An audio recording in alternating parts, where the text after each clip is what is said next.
அவங்க யாருக்குமே பிடிக்கலையா? பிடிக்கலையா? என்ன பண்ண? மூட்டை காட்டு போ. என்னது? ஆடல் பாடல் அபிநயம். அப்படியா? அண்ணா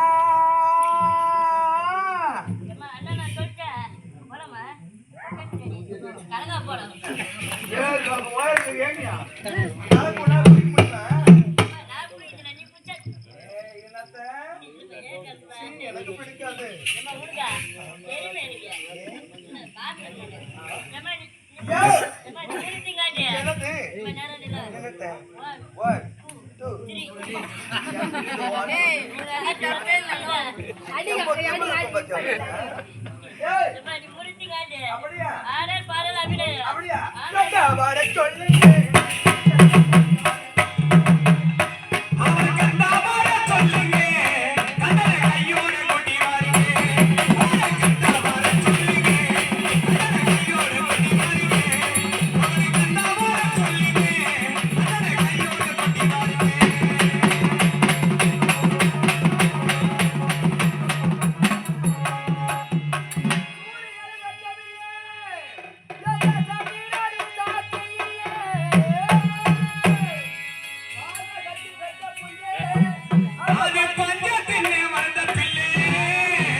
அவ்வாறு பெற்றுக் கொண்டால் நீங்கள் கொடுக்கும்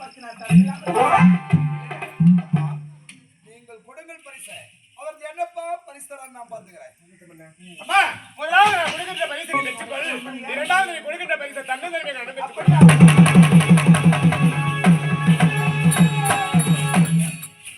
இனிமேல் கொண்டு இந்த நாட்டில் என்ன நடக்குமோ ஏது நடக்குமோ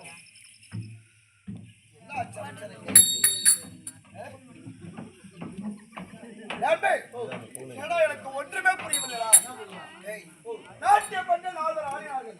அந்த நாட்டியம் தங்கைக்கும் எனக்கு சிறிதளவு பிடிக்கவில்லை. ஆனால் கடைசியாக வந்த பெண்மணி சிறப்பாக நாட்டியம் ஆடினார். அந்த சிறப்பான நாட்டியத்தை சூத்துக்காரிங்க மட்டும்தான்டா தெரியும் உனக்கு. வேற என்ன தெரியும்? அதிலேயே பாடுறேன். ஏய், அப்படி இருந்தாலும் அந்த நாட்டு பெண்ணை பாராட்டி என் தங்கை சின்னம் சிறு வயதிலே குழந்தையாக பிறந்த போது என் தந்தையானவர் முத்துக்களை எடுத்து ஆரமாக தொடுத்து முத்தழகி என்று பெயர் சுட்டி கழுத்திலே சுற்றினார்கள். அன்று முதல் இன்று வரை விலை மதிக்க முடியாத முத்தாரத்தை பரிசாக கொடுத்தால் அந்த பெண் வாங்க மறுத்தாள். காரணம் அவன் கொடுக்கும் பரிசை நான் தன்னந்தரையில் பெற வேண்டும் என்று வைத்தாள். அந்த தங்கையும் என்னை கேட்காமலே முடிவோடு சொல்லிவிட்டார். அந்த பொண்ணா தன்னை தனிமை கொடுக்கன்றா என்ன பரிசு என்று தெரியலடா. அந்த பொண்ணா உனக்கா? அந்த பொண்ணு தாண்டா பரிசா. பரிசு தாண்டா. என்ன பரிசு?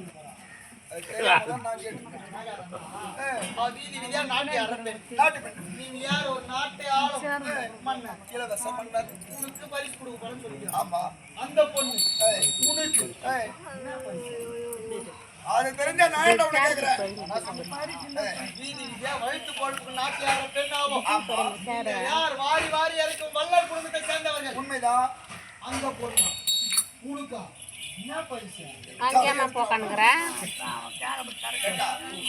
தலைமையிலே வந்து அண்ணன் பெற்றுக் கொள்ள வேண்டும் என்று வைத்தார்.